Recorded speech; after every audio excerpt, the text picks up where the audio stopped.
আসসালামু আলাইকুম, কবিটি বাংলার পক্ষ থেকে স্বাগতম। শিক্ষার্থী, এসএসসি ভোকেশনাল ও দাখিল ভোকেশনাল 2025 পরীক্ষার বোর্ড পরীক্ষার সিলেবাস। আচ্ছা, এটা কেন আবার আলোচনা করছি? এটা তো অনেকবার আলোচনা করেছি, তারপরও আরেকবার আলোচনা করছি কারণ পরীক্ষা খুবই সন্নিকটে।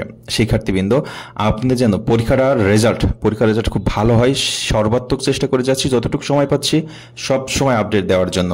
শিক্ষার্থী দেখেন, আপনি যদি সিলেবাসই না জানেন কোন পরীক্ষায় কি রেজাল্ট আসবে, সাজেশন প্লাস অন্যান্য সব কোর্স নিয়ে কোনো লাভ নেই।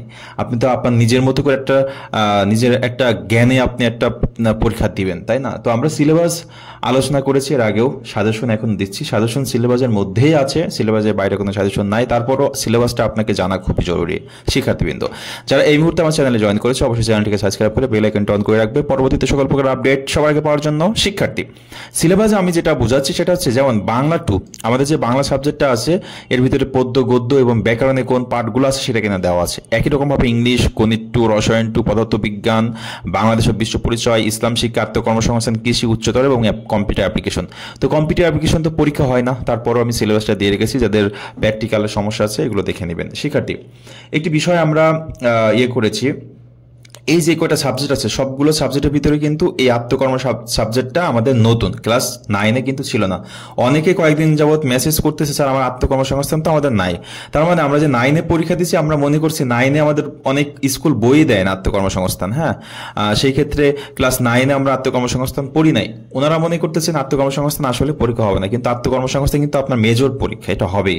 আপনি কারিগরি শিক্ষা বোর্ডের অধীনে যেই বোর্ড থেকেই পরীক্ষা দেন না কেন, যেখান থেকেই পরীক্ষা দেন কেন, আপনার আত্মকর্মসংস্থান পরীক্ষা দিতেই হবে। আপনি যদি আত্মকর্মসংস্থান পরীক্ষায় অংশগ্রহণ না করেন তাহলে কিন্তু আপনার রেজাল্ট ফেল আসবে। তো আবারও বলছি, আপনারা যারা 9-এ পরীক্ষা দিচ্ছেন, 9-এ এই সাবজেক্টটা ছিল না, এটা নতুন, ক্লাস 10-এ থাকে, 9-এ থাকে না। কারিগরি শিক্ষা বোর্ডের অধীনে ক্লাস 10-এ আত্মকর্মসংস্থান ও ব্যবসা উদ্যোগ এই সাবজেক্টটা আমাদের থাকে।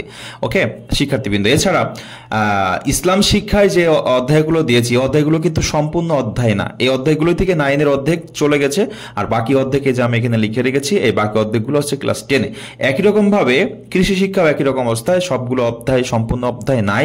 এখানে যে টপিকগুলো আছে সেই টপিকগুলো হচ্ছে আমাদের এসএসসি 2025-এর জন্য। ওকে, তো এই সিলেবাসটা আপনার দেখা খুবই জরুরি। আপনি সিলেবাস দেখে আপনার মূল বই যদি কাছে থেকে থাকে, অবশ্যই বাংলা, তারপরে ইসলাম শিক্ষা, আত্মকর্মসংস্থান, কৃষি শিক্ষা, বাংলাদেশ বিশ্ব পরিচয়, এই সাবজেক্টগুলো সিলেবাস দেখে দেখে মূল বইটা 1 থেকে 2 বার রিডিং পড়বেন।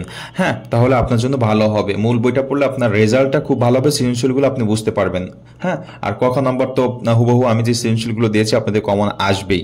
শিক্ষার্থীবৃন্দ, সবাই ভালো থাকবেন, সুস্থ থাকবেন। আবারও বলছি, সিলেবাসটা কাছে রেখে পড়াশোনা করবেন। আল্লাহ হাফেজ।